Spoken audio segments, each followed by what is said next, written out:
the big story breakdown. They need to be paying attention to their surroundings and staying off their cell phones. If a driver has those bad habits when the roads are dry, they're really going to have trouble when the roads are slick. And tonight's big story breakdown, it is all about the weather. The little bit of precipitation we saw this morning made some slick road conditions all across the state. According to OHP, there were at least 2 deadly weather-related crashes. Now, one of those crashes happened on the H.E. Bailey Turnpike between Chickasha and Elgin. Troopers say around 6 this morning, Jordan Weber lost control, went off the road before he was ejected from the car. According to OHP, the second deadly crash occurred on I-40 near Yukon. Now, IMSA says as of 11 o'clock this morning, their paramedics responded to 105 crashes and 27 people were taken to the hospital. You're looking at video of crashes our crew saw near Belle Isle, Midwest City, and Del City.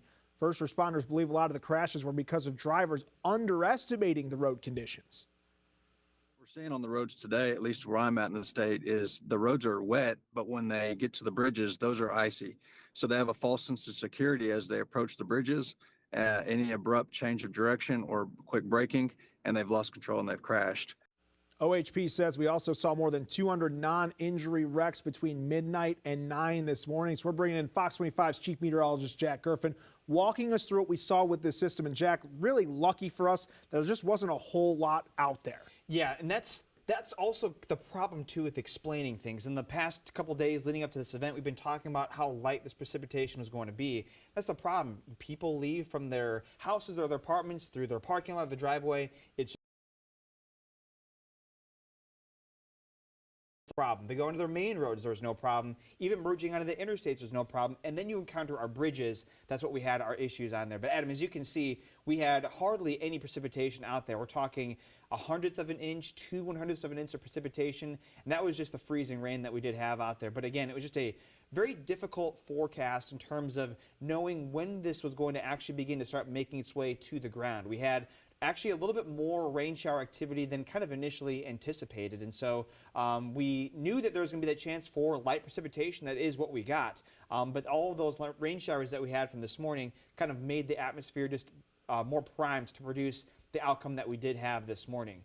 But again, we had temperatures that were, not all that cold compared to, 32 degrees. In fact, you'll see right now, most of the temperatures that we had this morning, they were in the upper 20s and low 30s out there. They really just weren't very cold, but it was just enough to bring those conditions into place that we had. Yeah, you called it last week before Thanksgiving. You said bridges and overpasses. If there's a problem, that's where it's going to be. And I'll be darned if that wasn't the case today. And then you also had that problem, too. People coming off of a vacation. They may not have been in town. You know what I mean? There's a lot of factors that went into kind of the social sciences about why this morning, with just very little precipitation with the wrecks that we ended up getting. There's a lot to go, and kind of explain and dig deeper with this outcome that we had. We're glad you got our backs and you're helping keep us safe. And with the number of crashes caused by the conditions we saw today, we took your concerns about when the winter weather advisory was issued and whether the roads were pre-treated, took them right to the experts. Fox 25's Rob Hagan spoke with the National Weather Service and the Department of Transportation. Rob, what'd you learn from them? Adam, Oklahoma is said to have the best available weather data out of any state in the nation, but I was told there was some debate about today's forecast. It only took between 1 and 2/100ths worth of freezing rain to turn Oklahoma City into a car crash catastrophe. According to the National Oceanic and Atmospheric Association, the winter weather advisory sent at 4:12 a.m. could have been sent sooner. Could we have done it a little bit earlier?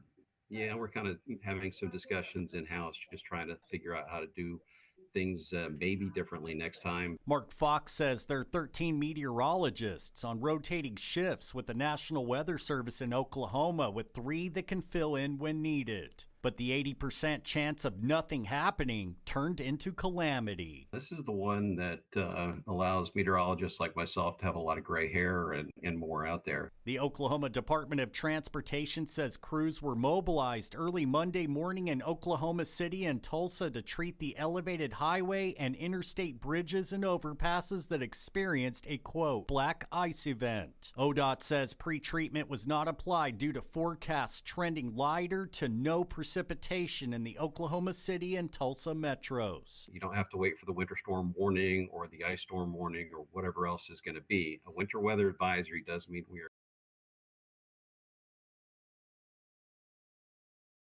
Bad weather is expected again. do a better job no matter what the next time around.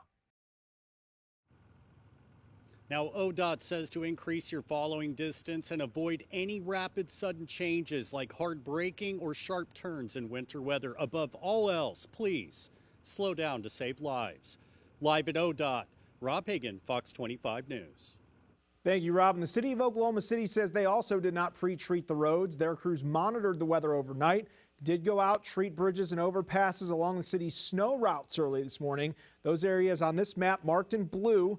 City officials say they're watching and preparing to start pre-treating the roads ahead of the next round.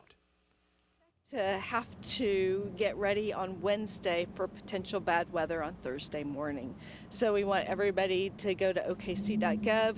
They will and watch and look for their city snow routes. The crews, if we are expecting snow and ice, then they will start pre-treating the bridges and overpasses on Wednesday. And Jack, you warned us earlier at 5 o'clock today. We do have another chance for winter weather. So talk us through what to expect. But we also keep hearing the mentions of the bridges and overpasses. Exactly. And maybe people just aren't quite getting why those are the case. Yeah, we had temperatures, the air temperatures fell down to the upper 20s and low 30s, but the ground is still above 32 degrees, except where we have those bridges and those overpasses. So as the temperature is falling and that cold air can go then underneath the bridge, it then obviously creates colder temperatures on the pavement, so it's actually matching the air temperature both on top of it and also below the bridge too, whereas the ground is still going to be staying, let's say for example 38 degrees, let's say for this example here. So we were then able to see those temperatures fall faster on the bridges and overpasses. That's why you always see that those signs say the bridges ice up faster. And again, we had, just as you saw, hardly any precipitation. I mean, if this was any other time, we wouldn't even be noticing batting an eye over 100th or 200ths of an inch. So this shows you just how iffy things can be when it comes to our winter weather. Now there will be another small chance for some lighter precipitation again for we think kind of Thursday morning at this point, probably looking at some impacts to some different sides of the state. I think looking more of the kind of west side of the state into potentially the central part of the area, including the metro area. This will be for Thursday morning. There's some differences though with this. I think it'll be a little bit colder when this precipitation comes on in, so we might not have to worry about that chance for any mixing to occur. It might just be a very light snow that is out there, but we're talking about something happening on Thursday and it's Monday, so we have some time to figure things out, and obviously the forecast can change too. But that's what we're talking about again, another small light chance for precipitation. But again, we're talking about these light amounts. As you saw, people just got kind of caught off guard. It's almost, it's easier to forecast for a blizzard than it is for these types of things because everyone can see and they slow way down. This one, it makes sense. People had that false sense of security where everything felt fine until they didn't. On Thursday, again, light precipitation, which is a good thing, but it also, as we saw today, can kind of be a bad thing too. I'll tell you the one thing we know for sure, no one's going to have you better protected and ready for this than Jack Gerfen right here. We appreciate you, man. Thank you. Now, there are some things you can do now to ensure that you're ready for that incoming weather. AAA says to get your winter emergency kit loaded up in your car in case you get stuck or you're involved in a crash. So here's some of the things you need to include.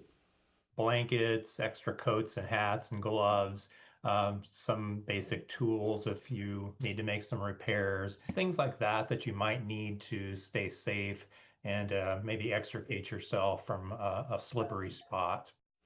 According to OHP, if you break down, your car can't move and is legally parked on the shoulder, it can stay there for 48 hours, but any vehicle left beyond that time could be towed, and you could be left with the bill. That was your big story breakdown. You can stay up to date on the next chance for wintry weather on OKCFox.com. Also, be sure to watch our previous big story breakdowns on our YouTube channel. Just scan the QR code on your screen right there, search OKC Fox.